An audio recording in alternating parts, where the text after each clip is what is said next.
আমার চেহারাটা আপনাদের অনেকের কাছে নতুন, কিন্তু আপনাদের পকেটে আমি অনেক পুরান বাবা, অনেক পুরান। আমার অনেক গজল আপনাদের মোবাইলে মোবাইলে বাজে। আল্লাহ ও গো আল্লাহ ক্ষমা করে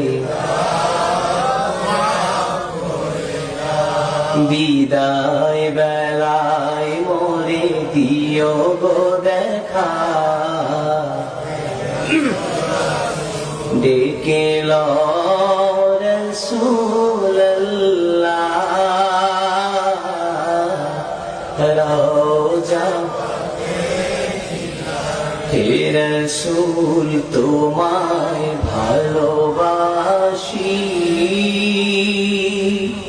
অন্তরে শুধুই মুখে না।